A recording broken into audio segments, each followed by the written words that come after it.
அனைவருக்கும் வணக்கம். இன்னைக்கு வீடியோவில் என்ன பார்க்க போகிறோம் அப்படின்னா, முருகப்பெருமானுடைய அறுபடை வீடுகளில் இரண்டாம் படை வீடான திருச்செந்தூரில் இப்போது வைகாசி விசாகத்தை ஒட்டி ரொம்ப சிறப்பான ஏற்பாடுகள் செய்யப்பட்டு வருது.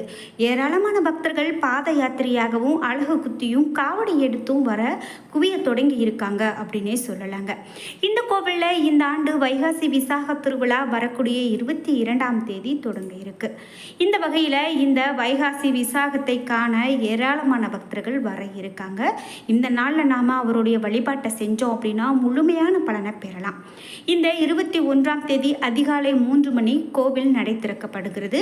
3:30 மணிக்கு விஸ்வரூப தீபாராதனை, 5 மணிக்கு உதய மார்த்தாண்ட அபிஷேகம், 10:30 மணிக்கு உச்சிக்கால அபிஷேகம் தீபாராதனை நடக்குது. மாலை 4 மணிக்கு சாயரட்சை தீபாராதனை, இரவு 7 மணிக்கு ராக்கால அபிஷேகம் அப்படின்னு இந்த திருச்செந்தூரை திருவிழா கோலம் காண இருக்கு அப்படின்னு சொல்லலாம். நீங்கள் இந்த நேரத்தில் திருச்செந்தூர் கோவிலுக்கு போகிறீங்க அப்படின்னா மறக்காமல் இந்த வீடியோக்கு ஒரு லைக் பண்ணிவிட்டு திருச்செந்தூர் முருகப்பெருமானுக்கு அரோகரா என்ற வாசகத்தை பதிவிடுங்க. கண்டிப்பாக நம்ம எல்லோருக்குமே நன்மையாகவே இருக்கும் அப்படின்னு சொல்லலாம். இதில் குறிப்பிட்டு இந்த திருச்செந்தூரில் 100க்கும் மேற்பட்ட திருமணங்கள் தற்போது நடந்து ரொம்பவே அந்த இடமே களை கட்டி இருக்குது அப்படின்னு சொல்லக்கூடிய வகையில் திருச்செந்தூரில் நடந்திருக்கு அப்படின்னு சொல்லலாம். இப்படி திருச்செந்தூர் கோவில் பற்றி இன்னும் நிறைய சுவாரஸ்யமான தகவல்களை இந்த வீடியோவில் பார்க்க போகிறோம். அது மட்டும் இல்லாமல் திருச்செந்தூர் கோவிலுக்கு நீங்கள் போனீங்க அப்படின்னா கண்டிப்பாக கடன் பிரச்சனைகள் நீங்கும் அப்படின்னு சொல்லுவாங்க. அது பற்றி நம்ம நிறைய தகவல்களை தெரிஞ்சுக்கலாம். குறிப்பாக 27 செவ்வாய்க்கிழமைகள் இந்த கோவிலுக்கு போனால் கடன் பிரச்சனை தீரும் அப்படின்னு சொல்லுவாங்க. அவையெல்லாம் முழுமையாக என்ன அப்படின்னு தெரிஞ்சுக்கலாம். நீங்கள் இன்னும் உற்சாகம் டிவி சேனலை சப்ஸ்கிரைப் பண்ணாமல் இருந்தால் சப்ஸ்கிரைப் பண்ணிக்கோங்க. கூடவே இருக்க பெல்லைக்கான மறக்காமல் கிளிக் பண்ணிடுங்க. வாங்க வீடியோக்குள்ளே போகலாம். பிஏபி, அப்புறம் வந்து சினிமா ஆக்ட்ரஸ், பெரிய பெரிய சினிமா ஆக்ட்ரஸ், அப்புறம் வந்து அரசியல்வாதி, இவங்களுக்கு எல்லாருக்குமே வந்து ஜோசியம் பாக்குறவர் அப்படின்னு சொல்லி போட்டிருந்தாங்க. சரி, சும்மா ட்ரை பண்ணலாம்னு சொல்லிட்டு நானும் அந்த நம்பரை எடுத்து நான் வந்து கால் பண்ணி எனக்கு இருக்கிற வீட்டில் இருக்கிற அந்த பிரச்சனையெல்லாம் சொன்னேன். அதுக்கு எனக்கு ஏதாவது ஒரு நல்ல தீர்வு சொல்லுங்க அப்படின்னு அவங்க கிட்ட சொன்னேன். அப்போ அவங்க வந்து என்ன சொன்னாங்கன்னா, என்கிட்ட வந்து சின்ன சின்ன விஷயத்த வந்து சேஞ்ச் பண்ண எனக்கு வந்து சொன்னாங்க. நான் அதை வந்து சேஞ்ச் பண்ணேன். எனக்கு இப்போ எல்லா பிரச்சனையுமே சரியாச்சு.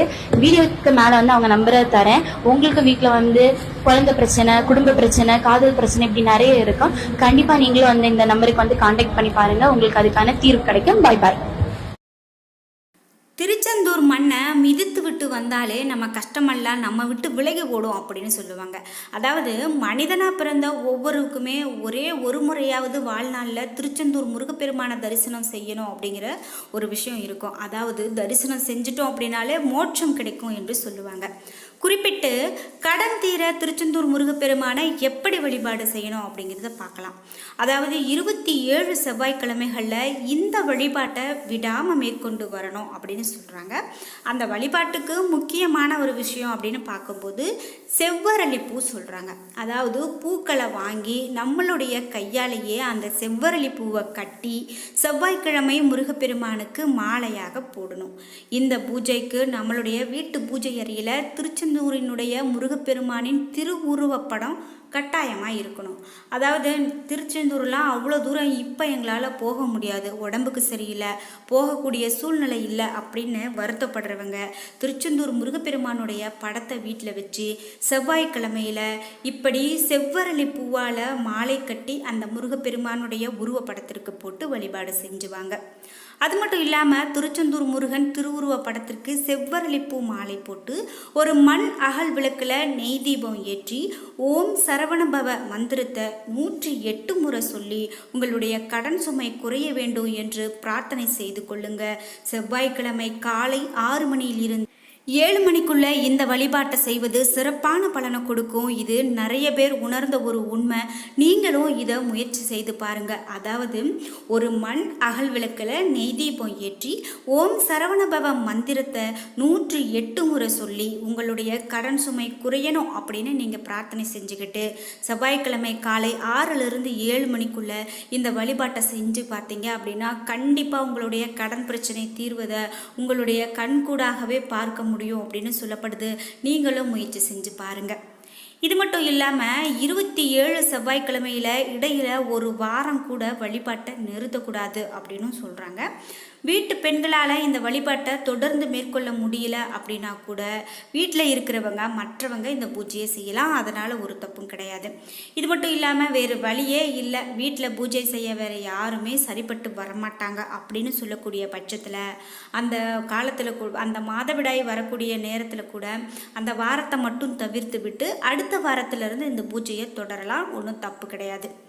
இதே போல் 27 வாரம் பூஜை நிறைவடைந்த பிறகு நடக்கக்கூடிய அதிசயத்தை உங்களாலேயே கண்கூடாக பார்க்க முடியும், உங்களாலேயே உணர முடியும் அப்படின்னு சொல்லலாம்.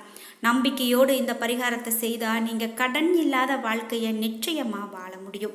இப்படி தொடர்ந்து திருச்செந்தூர் முருகர் வழிபாட்டை மேற்கொள்ளும் போது நம்மளுடைய குடும்பத்தில் இழந்த சந்தோஷத்தையும் மீட்டெடுத்து நிறைவான வாழ்க்கையை வாழலாம். முருகனுடைய பாதங்களை பற்றி கொண்ட எந்த ஒரு பக்தனும் கைவிடப்படாது என்று சொல்லுவாங்க. அதாவது பற்றி கொண்ட எந்த ஒரு பக்தனும் கைவிடப்பட்டது இல்லை அப்படிங்கிறது தான் நம்பிக்கையோடு சொல்லப்படக்கூடிய விஷயம். அதே போல் உங்களுடைய கடன் பிரச்சனைகளும் கண்டிப்பாக தீரும். நீங்களும் இப்படி திருச்செந்தூர் முருகப்பெருமான மனசில் நினச்சிக்கிட்டு இப்படி ஒரு வழிபாட்டை செஞ்சு பாருங்கள். குறிப்பிட்டு முருகப்பெருமானை வழிபடுறதுக்கு அறுபடை வீடுகளுக்கு சென்று வழிபடுவது ரொம்பவே நல்லது தான். ஆனால் போக முடியாத ஒரு சூழ்நிலை வரும்போது இது போல் நம்ம வீடுகளில் இருந்தே கூட ஒரு நல்ல திருப்தியான வழிபாட்டை செஞ்சோம் அப்படின்னா போதும், கண்டிப்பாக அந்த முருகனுடைய அருள் நம்ம எல்லோருக்குமே கிடைக்கும் அப்படின்னு சொல்லலாம்.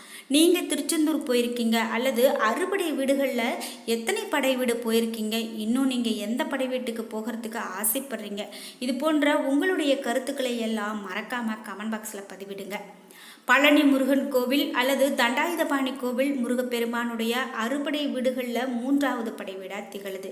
குறிப்பிட்டு தோஷம் இருக்கிறவங்க இந்த பழனி முருகன் கோவிலுக்கு போகிறது நல்லது அப்படின்னு சொல்லுவாங்க. இப்படி முருகப்பெருமானுடைய ஒவ்வொரு இடத்துலையுமே நமக்கான ஒவ்வொரு தீர்வு கிடைக்கும் அப்படிங்கிறதால தான் இந்த கோவில்களுக்கெல்லாம் சென்று வழிபட்டுட்டு வந்தோம் அப்படின்னா நிச்சயமாக நம்ம வாழ்க்கையில் நல்ல ஒரு பலனை பெற முடியும். அறுபடை வீடுகளில் இந்த திருச்செந்தூர் மட்டும் ஏன் இவ்வளவு தனி சிறப்பாக இருக்குது அப்படின்னு நீங்கள் கேட்கலாம். அதாவது 5 மலைப்பகுதிகள்லையும் இந்த திருச்செந்தூர் கோவில் மட்டும் கடற்கரையில் அமைஞ்சிருக்கிறது தான் மிகப்பெரும் தனி சிறப்பு. திருச்செந்தூர் படையெடுத்து செல்லும் போது படை வீரர்கள் தங்கும் இடம்தான் படை வீடு. அதன்படி சூரபத்மன் வதம் செய்வதற்கான தளபதி வீரபாகு உள்ளிட்ட படை வீரர்கள் தங்கி இருந்த இடம்தான் திருச்செந்தூர் சுப்பிரமணிய சுவாமி கோவில். சூரபத்மன் என்ற அரக்கனை ஐப்பசி மாதம் வளர்பிறை சஷ்டி அன்று தன்னுடைய வைரவேல் கொண்டு வதை செய்த தினம்தான் கந்த சஷ்டி விழாவும் சூரசம்ஹாரம் என விமர்சையாக நாம் இன்னைக்கு வரைக்கும் கொண்டாடி வரோம். சூரபத்மனை வெற்றி கொண்டதால் இங்கே கோவில் கொண்ட முருகப்பெருமான் ஜெயந்திநாதர் என்று விளக்கப்படுறாரு. அது மட்டும் இல்லாமல் பின்னால் மருவி செந்தில்நாதர் என்றும் மருவியதான். அதே போலவே இவ்வூரும் திருச்செயந்திபுரம் என்பதில் இருந்து திருச்செந்தூர் என்று சொல்லப்பட்டிருக்கு. சிலப்பதிகார குறிப்புகளின்படி இக்கோவில் 2000 ஆண்டுகள் பழமை வாய்ந்ததாக சொல்லப்படுது. அறுபடை வீடுகளில் மலை மீது அமைந்திராத ஒரு கோவில் இது மட்டும்தான். திருச்செந்தூர் கோவிலுடைய ராஜகோபுரம் 9 அடுக்குகளை கொண்டு 150 அடி உயரம் கொண்டதாக இருக்குது. முருகனுடைய இடது கையில் தாமரை மலர் மற்றும் ஜடாமுடியோடு சிவயோகி போல காட்சி கொடுக்கிறாரு. முருகப்பெருமான் பின்புறம் இடது சுவரில் முருகன் பூஜை செய்ததாக கூறப்படும் லிங்கம் ஒன்று இருக்குது.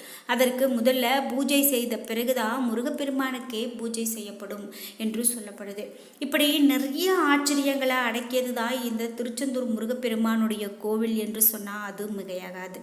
குறிப்பிட்டு இங்கு இருக்கக்கூடிய இந்த பஞ்சலிங்கங்களாகட்டும், நாழிக்கிணறாகட்டும், அந்த கடற்கரையாகட்டும், கோபுரமாகட்டும் எல்லாமே ஒவ்வொரு அதிசயங்களை தாங்கி தான் நிற்கிறது அப்படின்னு தான் சொல்லணும். இப்படி இந்த கடலை பார்த்தவாறு கடலை காத்த கந்தன் நமக்கு காட்சி கொடுக்கிறார் என்று சொன்னால் அது மிகையாகாது. என்ன நண்பர்களே, இன்னைக்கு வீடியோவில் திருச்செந்தூர் முருகப்பெருமானுக்கு கடன் தொல்லை தீர நீங்கள் எப்படி வழிபடணும் அப்படின்னு பார்த்தோம். உங்களுக்கும் இது போல் கடன் பிரச்சனை இருக்குது அப்படின்னா மறக்காமல் 27 செவ்வாய்க்கிழமைகளில் நீங்களும் இது போல் வழிபட்டு வாங்க. நிச்சயமாக உங்களுக்கு இருக்கக்கூடிய பிரச்சனைகளும் தீர்ந்து போகும். வீடியோ உங்களுக்கு பிடிச்சிருந்தா லைக் பண்ணுங்கள், ஷேர் பண்ணுங்கள், கமெண்ட் பண்ணுங்கள். நீங்கள் இன்னும் உற்சாகம் டிவி சேனலை சப்ஸ்கிரைப் பண்ணாமல் இருந்தால் சப்ஸ்கிரைப் பண்ணிக்கோங்க. கூடவே இருக்க பெல் ஐக்கானை மறக்காமல் கிளிக் பண்ணி அப்போ தான் நாங்கள் போடுற இது போன்ற பயனுள்ள வீடியோக்கள் உங்களுக்கு உடனுக்குடன் நோட்டிஃபிகேஷனாக வந்து சேரும். இதுபோல் நம்மளுடைய உற்சாகம் டிவி சேனலில் ஏராளமான வீடியோக்கள், அறிவியலும் ஆன்மீகமும் கலந்த வீடியோக்கள் அப்படின்னு நிறைய தகவல்கள் நம்ம சேனலில் இருக்குங்க. தொடர்ந்து நம்ம சேனலை சப்ஸ்கிரைப் பண்ணிவிட்டு எல்லா வீடியோவும் பாருங்கள். கண்டிப்பாக உங்களுடைய வாழ்க்கையில் ஒரு நல்லதொரு திருப்பம் நடக்கணும் அப்படின்னு வேண்டிக்கிட்டு வீடியோவும் முடிச்சுக்கலாம். நன்றி வியூவர்ஸ்.